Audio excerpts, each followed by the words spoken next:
Namaste bachcho. I am Dr. R.A. Bendiwal. Today I am discussing NEET 2013 code number W paper. In biology section, I am discussing question number 152. 152 question. बच्चों, इस question के अंदर पूछा गया है, figure show human urinary system with structure labeled A to T. Select option which correctly identifies them and gives their characteristics and or functions. यानी कि urinary system का एक डायग्राम रिप्रेजेंट किया हुआ है पेपर के अंदर, और इसके अंदर उसकी करेक्ट लेबलिंग के साथ उसके जो फंक्शंस हैं या उसका कोई करेक्टर है उसको करेक्ट मैच करता हुआ वो एक राइट ऑप्शन अपने को इसमें से फाइंड आउट करना है. 4 ऑप्शंस जो दिए हुए हैं, उन 4 ऑप्शन में से फर्स्ट ऑप्शन जो है वो है बच्चों a adrenal gland located at the anterior part of kidney, secrete catecholamine which stimulates the glycogen breakdown. ये इसका जो फर्स्ट ऑप्शन है, और वो फर्स्ट ऑप्शन के अंदर ये इसकी बिल्कुल करेक्ट मैचिंग दी हुई है, क्योंकि एड्रिनल ग्लैंड जो है जिसको अपन सुप्रारीनल ग्लैंड बोलते हैं, ये सुप्रारीनल ग्लैंड किडनी की एंटीरियर और सुपीरियर सरफेस के ऊपर ही प्रेजेंट होती है. सो इसकी लोकेशन बिल्कुल करेक्ट बताई हुई है कि किडनी के एंटीरियर सरफेस पर ये प्रेजेंट होती है. And part of kidney, and ये नेक्स्ट इसका जो फंक्शन है वो ये बता रहा है कि secrete catecholamine which stimulates the glycogen breakdown.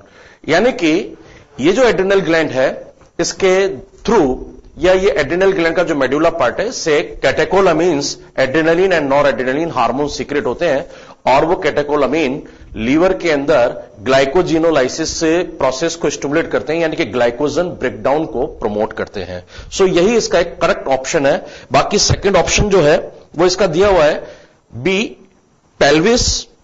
So B की लेबलिंग तो सही है, B pelvis, broad funnel shaped space inner to hilum directly connected to the loop of Henle. So इसका जो सेकंड ऑप्शन में ये बताया हुआ है कि directly connected to the loop of Henle. So hilum जो है वो लूप ऑफ हेनले से डायरेक्टली कनेक्ट नहीं होता है, क्योंकि लूप ऑफ हेनले जो है वो नेफ्रॉन का कंटिन्यूएशन पार्ट होता है और वो एक कलेक्टिंग डक्ट में जाकर के ओपन होता है, देन डक्ट ऑफ बेलेनाई के थ्रू वो हाइलम वाले पार्ट से जाके कनेक्ट होता है. तो सेकंड ऑप्शन जो है इसका एब्सोल्युटली रॉन्ग है. एंड थर्ड ऑप्शन जो इसका दिया हुआ है सी लेबलिंग मेडुला को रिप्रेजेंट करता है. सो सी मेडुला को रिप्रेजेंट करता है, but inner zone of the kidney, ये बात सही है, but and content complete nephron. यहां पर आकर के ये इसका जो फंक्शन है या जो इसका पार्ट है वो इसका रॉन्ग कर दिया कि नेफ्रॉन का जो कंप्लीट जोन है वो मेडुला के अंदर ही प्रेजेंट होता है, जबकि अपन जानते हैं कि नेफ्रॉन का कुछ पार्ट कॉर्टेक्स में होता है और कुछ पार्ट इसका मेडुला में प्रेजेंट होता है. सो थर्ड ऑप्शन भी इसका रॉन्ग है. और फोर्थ ऑप्शन दिया हुआ है डी लेबलिंग, वो कॉर्टेक्स को रिप्रेजेंट करता है. सो डी कॉर्टेक्स को रिप्रेजेंट करने वाला लेबलिंग सही है.